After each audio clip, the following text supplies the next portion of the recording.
Good evening, I'm Colin Abrams with the Hgptv Sportscast. In cricket, the Jamaican Tallawahs emerged the unlikely winners in the first of 4 matches of the CPL Ghana leg in a nail-biting finish against the home team at the Ghana National Stadium on Thursday. At a sold-out Providence Stadium on Thursday night, the amazing Warriors could not ask for more. A sea of fans decked out in yellow turned out to support their Warriors, many of whom were heartbroken when the Jamaican Tallawahs spun a last-minute web around the Warriors. The hosts eventually threw away their outstanding work in the field with a nervous batting display, losing the encounter by 2 runs. On a tough pitch, the Tallawahs' late recruit Glenn Phillips was able to consistently score, hitting 51 of 47 balls. The target set by the Tallawahs was 129. The Warriors failed to better that and amassed 126 for 4 in their 20 overs at the crease. The Warriors' opening run chase was steady, with Martin Guptill and Chadwick Walton showing tremendous hope for the home team, and at halfway stage of the innings, they were 61 without loss. Walton eventually fell, bowled after hitting 37 of 33 balls.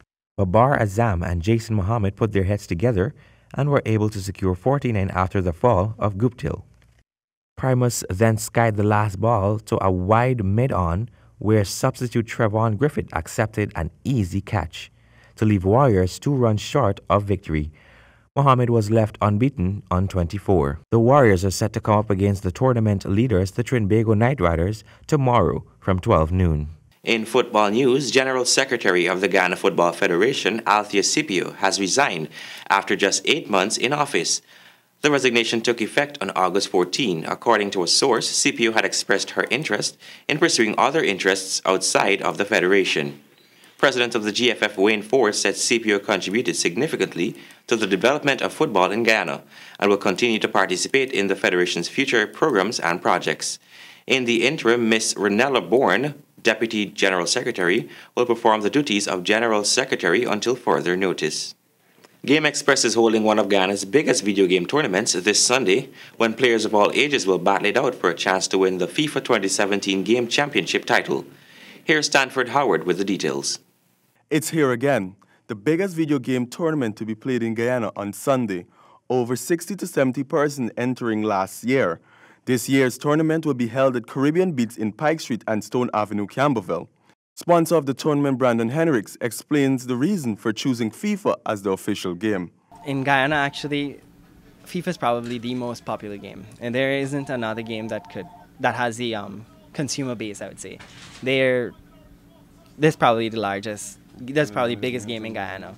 And, well, you know, football is a big thing all over the world. Everybody likes football, and they consider it like the beautiful game. Here is the package for patrons who want to enter the tournament. Enter is 5,000 Guyana dollars.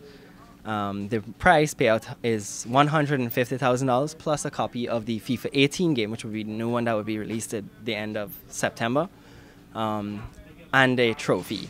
Henricks was asked about the future of the tournament and the expectation of additional games. Well, for now, I'll only be doing FIFA, but probably for like 2019, I could see other games being introduced. The problem is that, well, as I said, the fan base turnout isn't usually as high as for FIFA. But I'm hoping to develop esports in Guyana throughout the next 3 years. For Hgp Sports, I'm Stanford Howard. The Ghana Amateur Swimming Association will host the 23rd Annual Goodwill Swim Meet at the National Aquatic Center this weekend.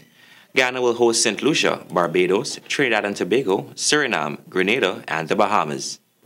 The event started Friday and will continue Saturday and Sunday from 10 hours. Ghana Amateur Basketball Association Powerade Malta Supreme Rainforest Water First, Second, and Under-23 leagues continued at the Burnham Court on Thursday when pace setters trashed Knights after losing 2 consecutive games, and the Coles continued their winning form by defeating Eagles. Stanford has the details.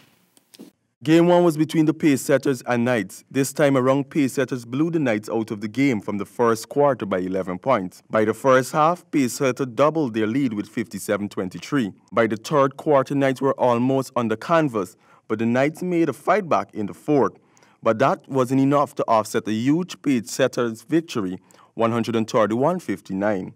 Top scorer for pace setters was Nathan Saul with a game high of 26 points, along with Sheldon Legal with 21 points.